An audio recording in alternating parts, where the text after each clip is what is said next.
Hey, this is Attorney Kip Malik. I'm going to speak too loud because there's a depot being undertaken in the next room, but I just thought it was interesting. They're doing this major construction work near our office, and that's what you're looking at right now. I guess the city of Columbus is putting this like new sewer tunnels to deal with the overflow, and it's just a major project that's happening along South High Street. But I thought this is a good opportunity to discuss VSSR's violation of specific safety requirements, and I'll probably be doing a series of videos, but this one I want to talk about trenches because obviously it looks like there's a big open like trench, I guess. And so when you look at these VSSRs, you have to look at, you know, whether or not it's covered by the Ohio Administrative Code. So there is one for trenches, and it's 4123-1-3-13, Trenches and Excavations. And if you look under 13B, they define what a trench is, and that's kind of how pedantic VSSRs are. You have to look and make sure the code section applies, but a trench means a narrow excavation made below the surface of the ground. In general, the depth is greater than the width, but the width of a trench at the bottom is no greater than 15 feet. So, you know, the issue is, would this hole in the ground or whatever, would that be considered a trench? So if you got injured, like see this guy standing next to it, if he fell down it or if he was working in it, would the code section apply? Well, first you'd have to determine whether or not that would be defined as a trench. And again, we've read the code section about that.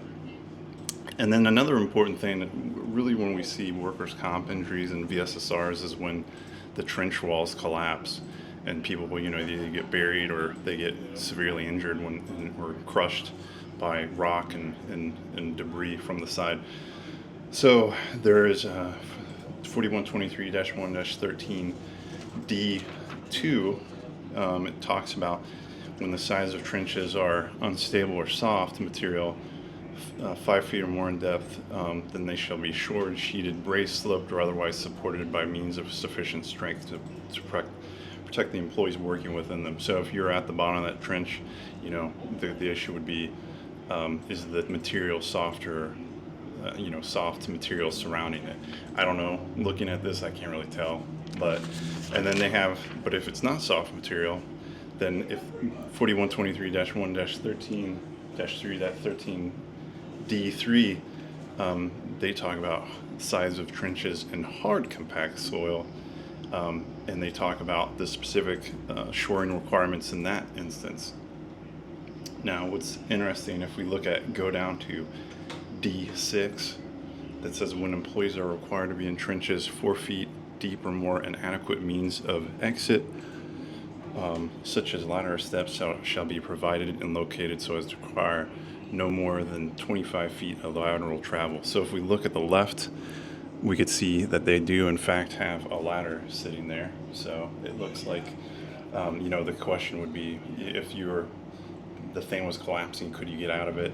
And then is the ladder, no more than 25 feet? So if they were at the edge of it, would they travel more than 25 feet?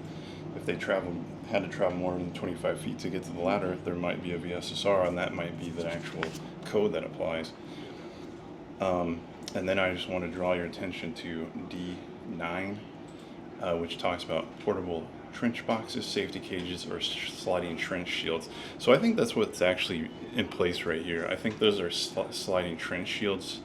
At least that's what it looks like. Maybe used for protection of employees in lieu of a shoring system or sloping. So instead of putting wood or whatever material, it looks like they have this trench shields, and then where such trench boxes or shields are used, they shall be designed, construction, and maintained in a manner which will provide protection equal to or greater than the sheen or shoring required to the trench, etc., etc. Point being is, we have to look at whether a specific code applies. And then the final two things I want to bring your attention to is E7 and E8. And this is relevant to this situation because we have this big excavator sitting here. And E7, if it is necessary to place or operate power shovels, derricks, trucks, or materials or other heavy objects on or level above or near the excavation, the side of the excavation shall be sheet piled, shored, braced, or sloped as necessary to resist the extra pressure. So presumably, I would assume the city of Columbus or whoever they're hiring to do this I mean, I don't know where that there's, I don't know, looks like tank treads. The question, if the trench collapsed and that guy got sucked in there in the machine, the question would be whether that area was raised or shored or whatever to deal with the extra pressure. And then E8, when mobile equipment is utilized or allowed adjacent to an excavation, again, is that what this excavator is? Is it a mobile equipment? Substantial stop logs or barricades shall be installed. If possible, the grade should be away from the excavation. I don't know if there's barricades or blocking. I don't know if that is construed as mobile equipment. That might be E7, may be more appropriate. So maybe if you're in a smaller thing, like this dump truck, which is out of camera, if you saw that, maybe they would have to have a barricade there. But nevertheless, the reality is there may be OSHA violations going on, there may be other things.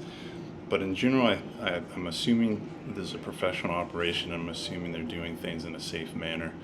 But things can happen in an instant, and somebody can go from being 100% perfectly healthy to being very injured. So that's what we're concerned about always on job sites, particularly construction sites. So I'll probably have more videos regarding this massive project that's happening here in front of our office, but I just wanted to show this to you because I don't know how many opportunities I'm going to have where I'm going to have this giant excavator and this giant trench in front of me to record. So as always, workers' comp is incredibly complicated, so always get a hold of a workers' comp attorney. Ask your friends, family, neighbors, coworkers for a suggestion, and then consult with them. All right, stay safe, folks. Thank you.